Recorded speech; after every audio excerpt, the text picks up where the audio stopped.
அனைவருக்கும் வணக்கம். மிதன ராசினியர்களுக்கு 200 வருடங்களுக்கு பிறகும் வரும் அதிபயங்கர ராஜ யோகத்தை தரக்கூடிய தை அமாவாசை 28/1/2025 இந்த 5 விஷயத்தை செய்ய தவறாதீர்கள். அந்த வகையில் மிதன ராசினியர்களுக்கு என்ன மாதிரியான நன்மைகள் எல்லாம் ஏற்பட இருக்கு, கிரகநிலைகளின் ரீதியாக அமையிருக்கும் சாதகங்கள் என்ன, பாதகங்கள் என்ன, மேலும் என்ன மாதிரியான முன்னேற்றங்கள் எல்லாம் உங்களுடைய வாழ்வில் ஏற்பட இருக்கு, குறிப்பா இன்றைய நாளில் நீங்கள் என்ன செய்ய வேண்டும், என்ன செய்யக்கூடாது, என்ன செய்தால் என்ன மாதிரியான முன்னேற்றங்கள் எல்லாம் ஏற்படும் என்பது குறித்தான முழுமையான பதிவு தான் இந்த வீடியோல நம்ம விரிவா பார்க்க போகிறோம். அந்த வகையில் மிதனராசினியர்களை பொறுத்த வரைக்கும் அமாவாசைகளில் மிக முக்கியமான அமாவாசைகளில் ஒன்றாக இருக்கும் இந்த தை அமாவாசைக்கு பல்வேறு சிறப்புகள் உள்ளது. முன்னோர்கள் வழிபாட்டிற்கும் மிகவும் ஏற்ற தை அமாவாசை சிவ வழிபாட்டிற்கும் ஏற்றதாக அமைகிறது. அது மட்டுமில்லாமல் திருக்கடையூர் தலத்துடன் நெருங்கிய தொடர்பு கொண்டது இந்த தை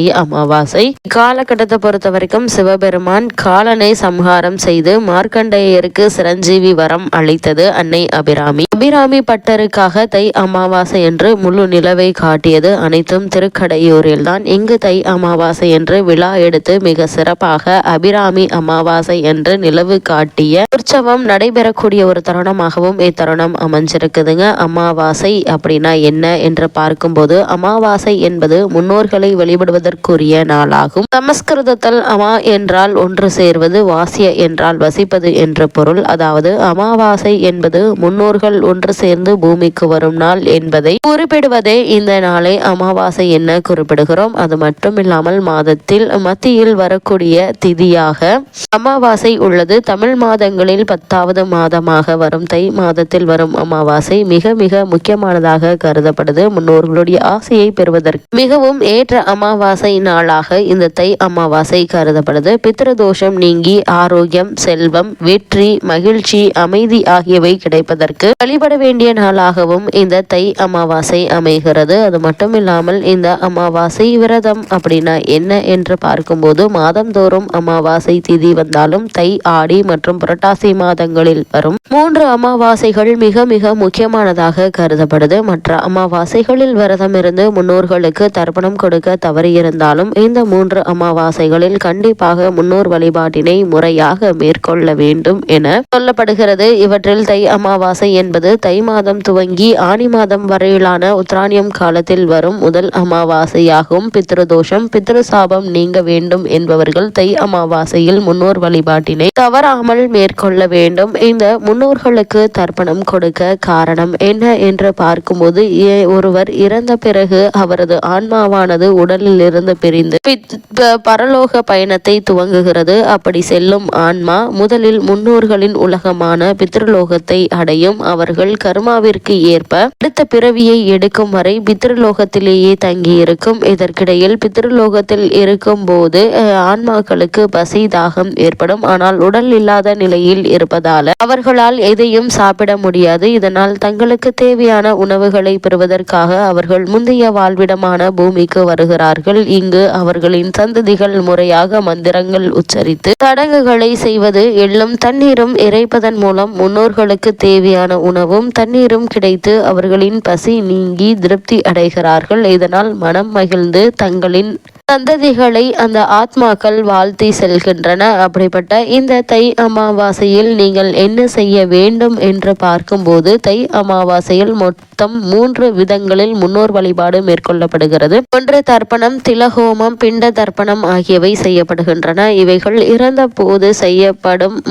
சிறந்த காரியங்களை போல் மிகவும் புனிதமானதாகும். நீர்நிலைகளுக்கு அருகில் இருக்கும் புனித தலங்களில் இவற்றை செய்வது மிகவும் விசேஷமானதாகும். காசி, ராமேஸ்வரம், ஹரித்வார், திரிவேணி சங்கமம், கூடுதுறைகளுக்கு சென்று தர்ப்பணம் கொடுப்பது மிக மிக விசேஷமானதாகும். அன்றைய தினம் முன்னோர்களின் பெயரால் தானம் அளிப்பதாலும் முன்னோர்களின் ஆத்மா மகிழ்ச்சி அடையும். அது மட்டுமில்லாமல் இந்த ஆண்டான 2025ஆம் ஆண்டு இந்த தர்ப்பணத்தை எப்போது செய்ய வேண்டும் என்று பார்க்கும்போது 2025ஆம் ஆண்டு முதல் அமாவாசையாக வரும் தை அமாவாசை ஜனவரி 28ஆம் தேதி மற்றும் 29 ஆகிய 2 தினங்களில் வருகிறது. புதன்கிழமை அதாவது ஜனவரி 28ஆம் தேதி இரவு 8:10 மணி துவங்கி ஜனவரி 29ஆம் தேதி இரவு 7:21 மணி வரை அமாவாசை திதி உள்ளது. அன்று பெருமாளுக்குரிய திருவோணம் நட்சத்திரம் இணைந்தே அமைந்துள்ளது. அன்று புதன்கிழமை என்பதால் காலை 7:30 முதல் 9 மணி வரையிலான நேரம் ஏமகண்டமாகவும் பகல் 12 முதல் 1:30 மணி வரையிலான நேரத்தில் ராகு காலம் உள்ளது. இதனால் இந்த நேரங்களை தவிர்த்து முன்னோர்களுக்கு தர்ப்பணம் கொடுப்பது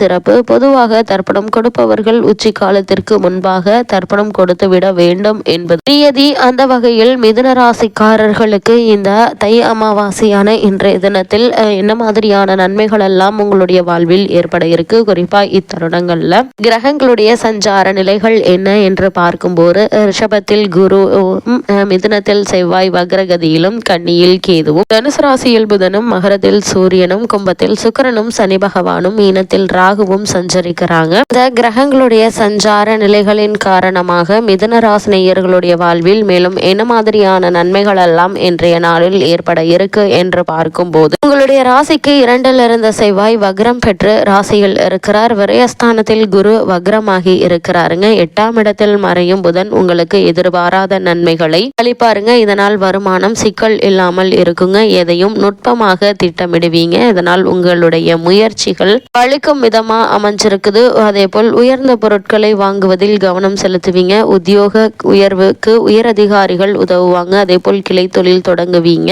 உங்களுடைய ராசிக்கு 6க்கும் 11க்கும் உடைய செவ்வாய் ராசியில் வக்ரம் பெறுவதன் மூலமாக புதிய வெளிச்சம் கிடைக்கக்கூடிய ஒரு தருணமா அமைஞ்சிருக்குதுங்க. அது மட்டும் இல்லாம உங்களுக்கு காரணமே இல்லாமல் மறுக்கப்பட்டு வந்த பதவி உயர்வு, ஊதிய உயர்வு, உத்தியோகத்தில் கிடைக்க வேண்டிய சலுகைகள் ஆகியவற்றை தற்போது நீங்கள் தாராளமாக எதிர்பார்க்கலாங்க. மேலும் என்ன மாதிரியான விஷயங்களை நீங்கள் கவனமாக இருக்க வேண்டும் என்று பார்க்கும்போது உங்களுடைய ராசிக்கு சுகஸ்தானத்தில் கேது இருப்பதால தாயார் உடல்நிலையில கவனம் செலுத்த வேண்டுங்க. நீங்கள் வேலை உத்தியோகம் அன்று அதிகமாக நேரத்தை செலவழிப்பதன் மூலமாக ஆரோக்கியத்தில் சற்று பின்னடைவு இருக்குங்க. அதனால் உங்களுடைய ஆரோக்கியத்தில் அதிக கவனம் செலுத்துவது நல்லது. அது மட்டும் இல்லாமல் உத்தியோக காரணமாகவோ மற்ற காரணங்களுக்காகவோ குடும்பத்தை விட்டு பிரிந்திருந்தவர்கள் ஒன்று சேரக்கூடிய ஒரு தருணமாகவும் இத்தருணம் அமையிருக்குது. நீங்கள் மேற்கொள்ளக்கூடிய காரியங்கள் அனைத்திற்குமே ஏற்பட்டு வந்த பின்னடைவுகள், தடங்கல்கள், தாமதங்கள் நீங்கி நல்ல ஒரு முன்னேற்றம் ஏற்பட இருக்குது. திருமண சம்பந்தமான முயற்சிகளை மேற்கொண்டு வரும் மிதுன ராசினியர்களுக்கு இவ்வளவு நாட்களாக ஏற்பட்டு வந்த தடங்கல்கள் நீங்கி ஒரு சிறு முயற்சியிலேயே நல்ல ஒரு வரன் அமைய இருக்குதுங்க. இருந்தாலும் கூட வரனை பற்றி தீர விசாரித்து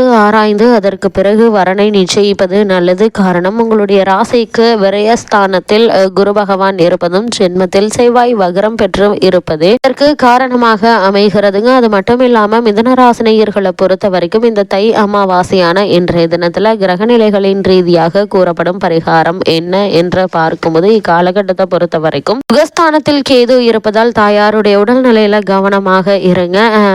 அது மட்டும் இல்லாம மகாலட்சுமி இன்றைய நாள்ல வணங்குங்க. முன்னோர்களுக்கு திதி தர்ப்பணம் கொடுத்து வழிபடுவது எண்ணற்ற நன்மைகளை ஏற்படுத்தும்.